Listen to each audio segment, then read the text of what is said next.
প্রিয় ছাত্রছাত্রী, কেমন আছো তোমরা? ভালো আছো তো? আমি বরাবরের ন্যায় আজও তোমাদের সামনে উপস্থিত মাওলানা ভাসানী মেমোরিয়াল কলেজের বাংলা বিভাগের সহকারী অধ্যাপক কে এম হযরত আলী। আমি এখন তোমাদের বাংলার প্রথম পত্রের কবিতা মাইকেল মধুসূদন দত্তের বিভীষণের প্রতি মেঘনাদ এই কবিতা নিয়ে আলোচনা করব। তার আগে কবি পরিচিতি একটু দিয়ে নিই। তোমরা অবশ্যই কাগজ এবং কলম নিয়ে থাকবে এবং সেখানে কিছু গুরুত্বপূর্ণ কথাগুলো এবং কবির জীবনের কিছু ঘটনা সেগুলো লিখে রাখবে। এগুলো তোমাদের যে নৈবেদ্যিক বহু নির্বাচনী যে প্রশ্ন, সেখানে এই কবিতার বা কবির জীবনী থেকে প্রশ্ন হয় এবং সেগুলোর উত্তর দিতে তোমাদের খুবই সুবিধা হবে। আচ্ছা, একটা জিনিস, তোমরা কিন্তু বই কিনবে, বই বাজারে আসছে এবং তোমাদের যে সিলেবাস সেখানেও কিছু পরিবর্তন হয়েছে। এই এই জন্যে নতুন বই বিভিন্ন বইয়ের দোকান থেকে কিনে নেবে এবং বাড়িতে বসে পড়াশোনা করতে হবে। তোমরা জানো যে করোনার কারণে সারা বিশ্বে শিক্ষা প্রতিষ্ঠান বন্ধ, তদ্রূপভাবে বাংলাদেশেরও শিক্ষা প্রতিষ্ঠান গভর্নমেন্ট এখনো বন্ধ রেখেছেন। তো এই যে সুবিধাটা, মানে ইন্টারনেটে যে ক্লাস, এই ক্লাসগুলো সরকার যাতে তোমাদের বাড়ি বসে একঘেয়েমি ভিতরে না থাকো, একঘেয়েমি কেটে যায়, সেই জন্যে কিন্তু এই ক্লাসগুলো আমরা ইন্টারনেটের মাধ্যমে তোমাদের কাছে তুলে ধরছি। এবং তোমাদেরও উচিত যে এই ক্লাসগুলো মনোযোগ সহকারে শোনা এবং খাতায় ইম্পর্ট্যান্ট গুরুত্বপূর্ণ বিষয়গুলো টুকিয়ে নেওয়া, লিখে নেওয়া এবং পরে এগুলো আবার চোখের সামনে আনলে তোমাদের অবসর সময় যদি এইগুলো আবার খেয়াল করো বা তোমাদের সামনের খাতার পাতা উল্টাই মনোযোগ সহকারে পড়ো, তাহলে দেখবা যে অনেক এগিয়ে গেছে তোমরা। তো আজকে যে আলোচনা সেটা হচ্ছে যে মাইকেল মধুসূদন দত্তের সংক্ষিপ্ত জীবনী আমি একটু বলি। তিনি 1824 সালের 25 জানুয়ারি যশোর জেলার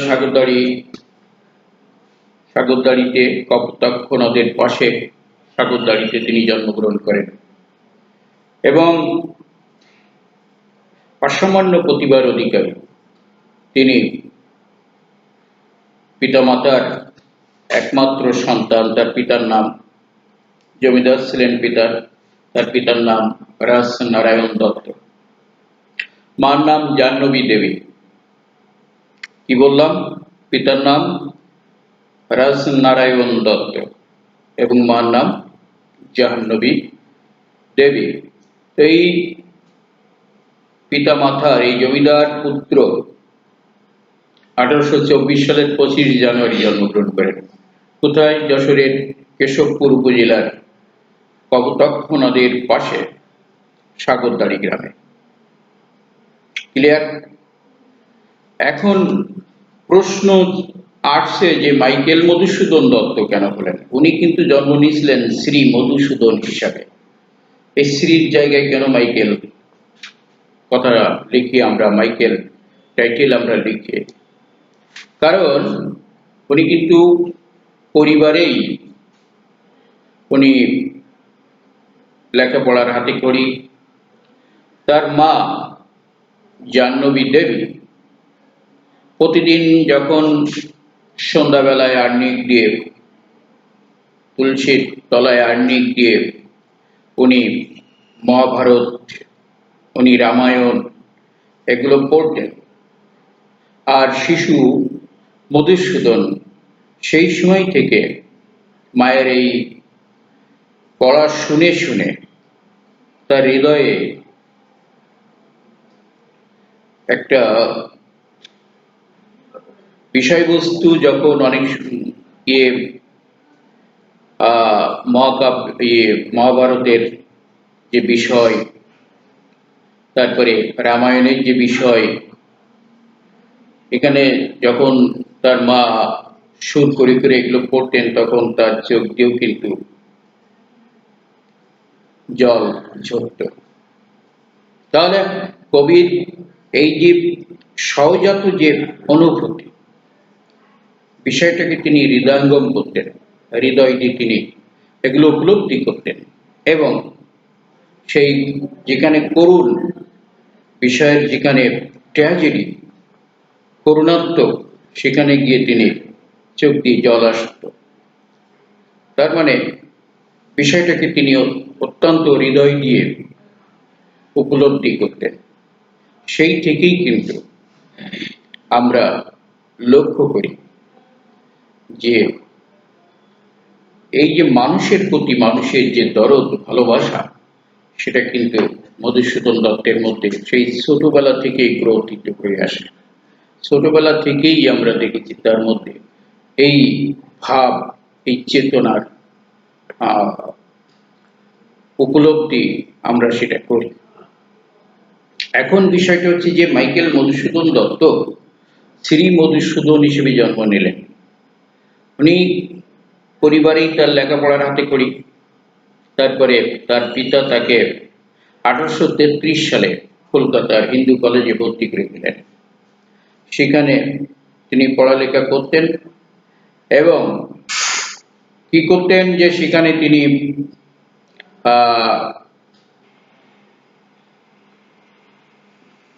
বাংলার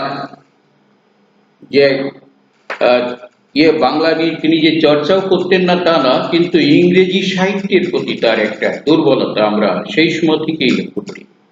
অর্থাৎ মাইকেল মধুসূদন দত্ত যখন শ্রী মধুসূদন দত্ত এই জন্ম নিলেন, কিন্তু এইখানে যখন তিনি হিন্দু কলেজে ভর্তি হলেন 1833 সালে এসে, সে সময় তিনি ওই কলেজের থেকে ইংরেজি সাহিত্যের প্রতি একটা দুর্বলতা আমরা দেখি, যে ইংরেজিতে তিনি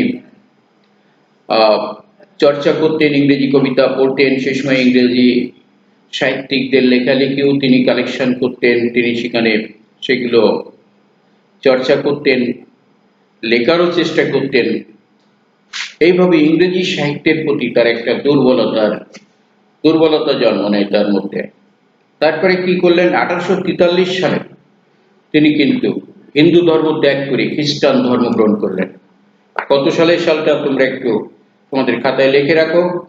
1843 সালে তিনি খ্রিস্টান ধর্ম গ্রহণ করেন এবং শ্রী শব্দ বাদ দিয়ে তিনি তার নামের পূর্বে মাইকেল শব্দটি যোগ করেন, মাইকেল কথাটি লেখেন।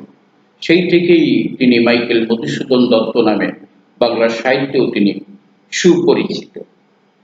এবং আমি বলেছি যে মাইকেল মধুসূদন দত্ত 1843 সালে যখন খ্রিস্টান ধর্ম গ্রহণ করলেন, সেই সময় তিনি কিন্তু আর হিন্দু কলেজের ছাত্রত্ব আর থাকলো না তার। তিনি ওখান থেকে চলে আসলেন শিবপুরের, কলকাতার শিবপুরের বিশপস কলেজে ভর্তি হলেন এবং এই যে বিশপস কলেজে তিনি ভর্তি হলেন, তারপরে তিনি তার পিতা তাকে কিন্তু অর্থ দেওয়া বন্ধ করে দিলেন, যেহেতু পিতার মনে একটা আঘাত লেগেছে যে তার একমাত্র সন্তান যিনি উচ্চশিক্ষায় শিক্ষিত হবেন, তিনি কি করলেন, তিনি ইংরেজি সাহিত্যে বড় কবি হবেন, ইংরেজিতে নামকরা কবি হবেন, এই মোহে তিনি হিন্দু ধর্ম ত্যাগ করে খ্রিস্টান ধর্ম গ্রহণ করলেন এবং মাইকেল মধুসূদন দত্ত হয়ে গেলেন। তাহলে আমরা পরিষ্কার বুঝতে পারছি যে শ্রী শব্দটি বাদ দিয়ে উনি মাইকেল কথাটি লিখলেন কোন সালে, 1843 সালে যখন তিনি মাইকেল ওই হিন্দু ধর্ম ত্যাগ করে খ্রিস্টান ধর্ম গ্রহণ করলেন সেই সময় থেকে। যাক, এরপরে এসে কি 1848 সালে এসে তিনি এক ফরাসি মহিলা রেবেকা ম্যাকটাভিসকে বিয়ে করেন। এই বিয়েটা মাত্র 5 বছর স্থায়ী হয়। 1852 সালে তিনি হেনরিয়েটাকে বিয়ে করেন। এই হেনরিয়েটাই কিন্তু সারা জীবন যতদিন তিনি বেঁচে ছিলেন ততদিন কবির সেবা করেছেন, কবিকে উৎসাহ দিয়েছেন, কবির সুখে দুঃখে তার পাশে থেকেছেন এবং আমৃত্যু তিনি এই বাংলা সাহিত্যের নন্দিত সাহিত্যিক, বাংলা সাহিত্যের এক বিরাট দিকপাল, অসামান্য প্রতিভার অধিকারী মাইকেল মধুসূদন দত্তের সেবা করে গেছেন। এবং মাইকেল মধুসূদন দত্ত সে সময় কি করলেন, তিনি মাদ্রাজে যে বিভিন্ন পত্র পত্রিকায় লেখালেখি করতেন, তারপরে আবার তিনি কলকাতায় ফিরে আসলেন। একসময় তিনি কি করলেন, যে বাংলা সাহিত্যে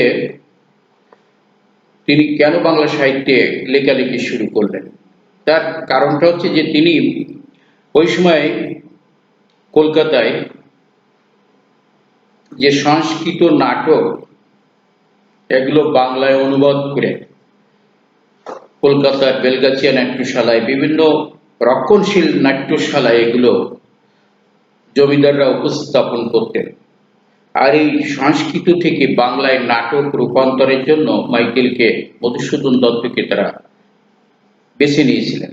তো মধুসূদন দত্ত যখন নাটকগুলো বাংলায় করতে যেতেন সংস্কৃত ভাষা থেকে, অথবা বাংলা নাটক এর ভিতরে যে জড়তা, এই সংস্কৃত নাটকের মধ্যে যে জড়তা, সেটা তিনি দেখতে পেয়েছিলেন এবং তিনি চিন্তা করলেন যে এই জড়তা যদি আমরা কেটে উঠতে না পারি, তাহলে বাংলা সাহিত্যে নাটকের যে অগ্রগতি, বাংলা সাহিত্যের যে বাংলা সাহিত্যের যে শক্ত অবস্থান, বাংলা সাহিত্য সারা বিশ্বের সুধী মণ্ডলীর যে দৃষ্টি আকর্ষণ করার যে ক্ষমতা, সেটা কিন্তু আমাদের ওই পূর্বপুরুষরা, মধুসূদনের পূর্বে যারা সাহিত্য লিখেছেন, যারা নাটক লিখতেন, যারা কবিতা লিখতেন, তাদের লেখার ভিতরে জড়তা ছিল, শিল্প রীতির অভাব ছিল, শৈল্পিকতার অভাব ছিল। এগুলোকে তিনি তার চোখে ভেসে ওঠে এবং তিনি এগুলো, এই জড়তা থেকে বাংলা সাহিত্যকে আরো বেশি গতিশীল করার জন্য তিনি লেখা শুরু করলেন। কি করলেন, বাংলা সাহিত্যের লেখালেখির প্র্যাকটিস শুরু করে দিলেন। তারপরে কি হলো, 1859 সালে মাইকেল মধুসূদন দত্ত বাংলায় কবিতা লেখা শুরু করলেন এবং 1860 সালে এসে মেঘনাদ বধ মহাকাব্য এটি প্রকাশ পেয়েছে 1861 সালে এবং এটি বাংলা সাহিত্যের প্রথম মহাকাব্য, যেটা মাইকেল মধুসূদন দত্ত আমাদের উপহার দিয়েছেন। এই জন্যে এই মহাকাব্যটার যে ছন্দ, সেটাকে অমৃতাক্ষ ছন্দে তিনি লিখেছিলেন।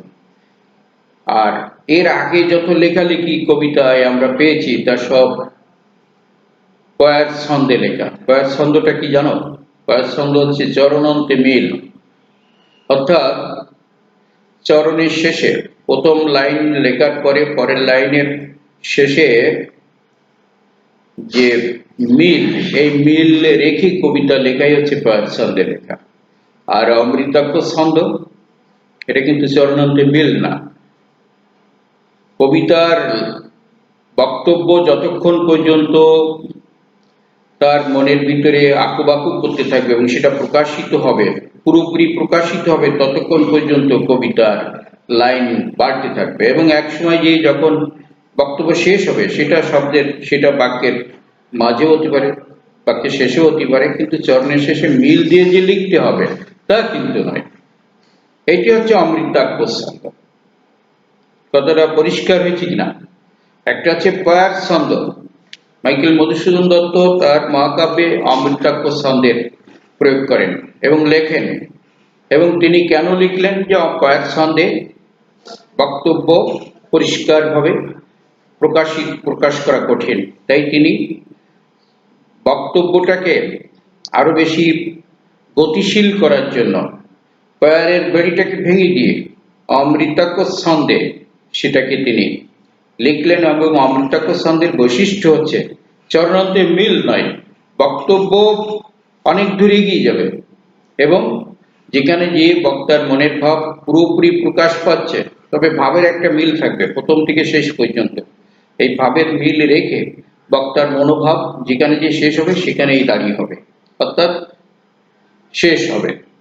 তাহলে এটাই হলো অমৃতাক্ষ ছন্দ। আর আগে চরণের শেষে মিল রেখে যে কবিতা লেখা সেটা হচ্ছে পার ছন্দ, অর্থাৎ পদ্য কবিতা। আর এগুলো হচ্ছে অমৃতাক্ষ ছন্দে লেখা কবিতা। মাইকেল মধুসূদন দত্ত বাংলা সাহিত্যের প্রথম কবি যিনি অমৃতাক্ষ ছন্দে কবিতা লেখা শুরু করেন।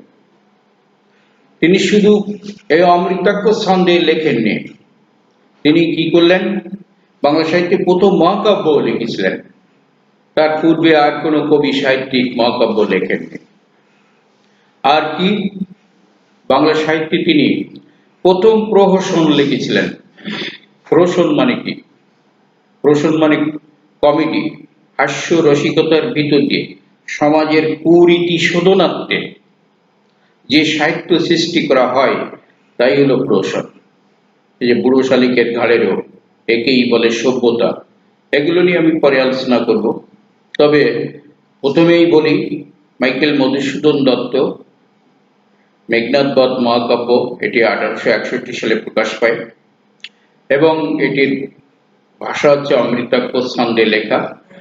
আর এখানে এই মধুসূদন দত্তের মেঘনাদ বধ মহাকাব্যের আমরা যে বিষয়টা লক্ষ্য করি সেটা হচ্ছে যে চিরাচরিত রীতিনীতির বিরুদ্ধে তিনি একটি শিল্প সুশমিত করে একটা বিষয়কে আমাদের সামনে উপস্থাপন করেছেন। এই বিষয়টাই হচ্ছে মেঘনাদ বধ মহাকাব্যে আমরা প্রথমেই লক্ষ্য করি। এবং তিনি কি এই যে বিষয়ের বিরুদ্ধে তার যে অবস্থান, অবস্থানটা বাংলা সাহিত্যের জন্য একটি সাফল্য বলতে পারি এবং বাংলা সাহিত্যকে আগামী দিনে পথ চলতে গেলে যে সাহসী ভূমিকার দরকার সেটা মাইকেল মধুসূদন দত্ত দিয়েই আমরা পেয়েছি। এই জন্যে মাইকেল মধুসূদন দত্ত বাংলা সাহিত্যের প্রথম বিদ্রোহী কবি। বাংলা সাহিত্যের প্রথম বিদ্রোহী কবি। বাংলা সাহিত্যে 3 জন বিদ্রোহী কবি আছেন। একজন হচ্ছেন মাইকেল মধুসূদন দত্ত, 2 নম্বর কাজী নজরুল ইসলাম, 3 নম্বর সুকান্ত ভট্টাচার্য। এদের লেখা যখন আমি পড়াবো, আলোচনা করব, তখন এদের সম্পর্কে কথা বলবো। তবে মাইকেল মধুসূদন দত্তের মেঘনাদ বধ মহাকাব্য, তারপরে তিনি কমেডি প্রহসন লিখলেন, তারপরে তিনি নাটক লিখেছিলেন, পদ্মাবতী তার একটি নাটক, তারপরে তার এই যে শর্মিষ্ঠা, এটাও একটি গীতি কবিতা। এটা সার্থক ট্র্যাজেডি এখানে। তার মানে আমরা মধুসূদন দত্তের যে সৃষ্টি বাংলা সাহিত্যে, এই যে নতুন নতুন তিনি আমাদের কিছু দিয়েছেন। সনেট তার একটি উল্লেখযোগ্য কীর্তি এবং এই যে সনেট বাংলা সাহিত্যে তিনি প্রথম সনেটের জনক বাংলা সাহিত্যে। এবং এই সনেট বাংলা সাহিত্যে তার আগে আর কেউ লেখেননি, তিনিই প্রথম লেখেন। অবশ্যই ইংরেজি সাহিত্যে আমরা ইটালিয়ান কবি পেত্রার্কের লেখা সনেট আমরা পড়েছি এবং শুনেছি, জানি। আর মধুসূদন দত্ত বাংলা সাহিত্যের প্রথম সনেট লেখেন। আধুনিক বাংলা কবিতার জনক হচ্ছেন মাইকেল মধুসূদন দত্ত। আধুনিক বাংলা কবিতার জনক। প্রশ্ন হবে তোমাদের যে আধুনিক বাংলা কবিতার জনককে, তখন অনেকগুলো অপশন থাকবে। রবীন্দ্রনাথের নাম থাকবে, কবি নজরুলের নাম থাকবে, জীবনানন্দ দাশের নাম থাকবে, এরকম অপশন থাকবে। মাইকেল মধুসূদন দত্তের নাম থাকবে। কারণ তোমাদের অবশ্যই এগুলো সম্পর্কে ধারণা নিতেই হবে যে মাইকেল মধুসূদন দত্তই হচ্ছে বাংলা সাহিত্যের বা আধুনিক বাংলা কবিতার জন মাইকেল মধুসূদন দত্ত। তো যাক, আজকে এ পর্যন্তই থাক। আগামী ক্লাসে বিভীষণের প্রতি মেঘনাদ বধ মহাকাব্যের এই যে ষষ্ঠ স্বর্গ, এখানে মেঘনাদ বধও এই অধ্যায়ের থেকে যে আমাদের পাঠ্যসূচিতে আনা হয়েছে, এটা নিয়ে আলোচনা হবে। সবাইকে ধন্যবাদ। তোমরা সুস্থ থাকো, ভালো থাকো, বাড়িতে বসে লেখাপড়া করো এবং অবসর সময়ে বই পড়ে কাটাও, এই কামনা করি। সবাই সাফল্য কামনা করেই আজকে এখানে এই পাঠদান শেষ করছি।